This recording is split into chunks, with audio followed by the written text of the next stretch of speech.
mapping handbook, if you've got the kit, you'll have all the monster cards as well. They're separate cards, but you can just print them from the handbook.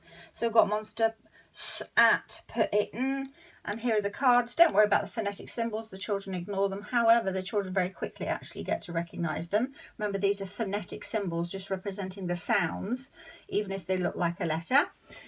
So we've got our monsters. So what I would start off with doing is, so like I say, you can just print off the strip, have as many monster cards as you want. And then I would start off focused on, so it's the Monster Mapping Kit Handbook. This is what you want to look for. So I would start off with this, with your visual prompts which have the monsters on them.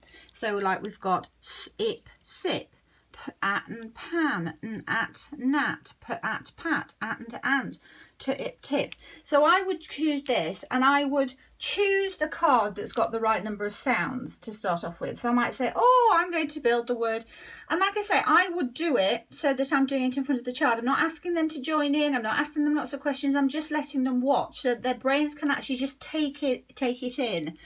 We, as parents and teachers, want our children to do stuff all the time. But actually, in the early stages of things, you need to show the brain what can be done. In a lot of instances, not all instances. So here we've got sip.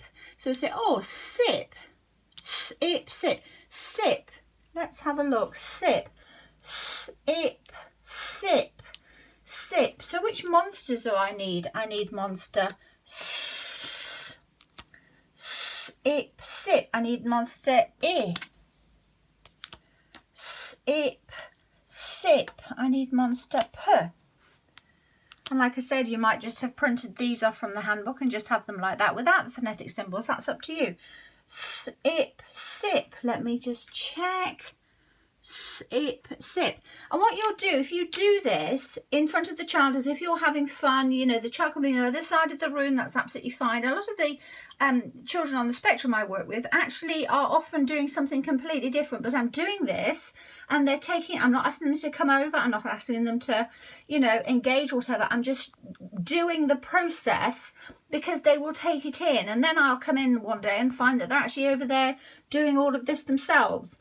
So like I said, just start off with this one that's got the monsters on it, set these up, line them up, and then have the one that you want, sip, sip, and start building words. So in here, you've got, and obviously then what they will end up starting to do is go, oh, okay, because at the moment this is just a load of monsters on there. What does that mean? But by starting off with this, it actually makes it easier for the child to understand what it is that you're doing. And so obviously we've also got all the other, you know, you don't just have to do it with these three.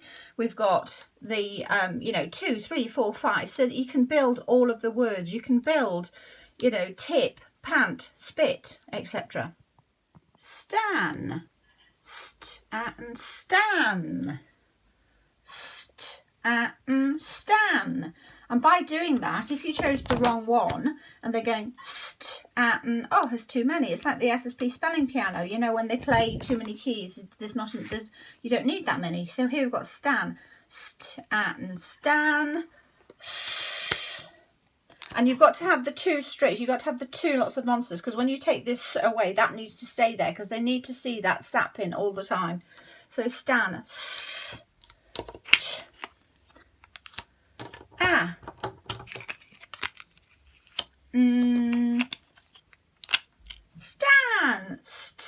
and stan. I built the word stan. I spelt the word stan.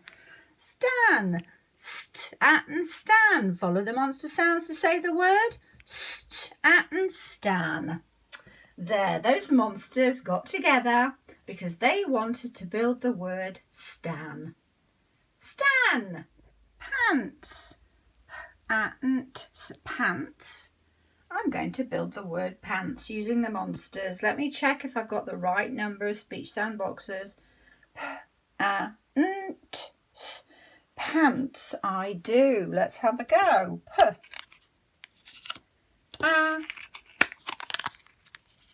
And if they forget which the sound is corresponding with the monsters, that's why you've got it lined up. At, put it in. Just have that on the fridge, have that all over the place. So the child, at, put it in. Where's monster put? Where's monster ah? Where's monster s? You can do that, you know, lots and lots of games with that. So I've got pants, put at, put at, put at, put at, pants. And if you had a word like spits, if you did spits, you use the Miss Emma card because she's the wild card if you haven't got lots and lots of these. But cut these up. As I say, these are just printed off out of the handbook. These are printed out of the Monster Mapping Kit handbook. So just print loads off. So you've got loads and loads of them. You know, you can play bingo, you can play Scrabble, you can play word Scrabble. Put loads of these up. And they've got to build, with however many they've got to build this many words. And then, you know, when they've used them, put them away, just like Scrabble. Okay, so we've got pants. Pants. Let's follow the monster sounds to say the word. Where was it? Pants. Pants. But they love this part because they've actually got to manipulate the cards. They've actually got to put the monsters inside the boxes, and children love that. It's a puzzle.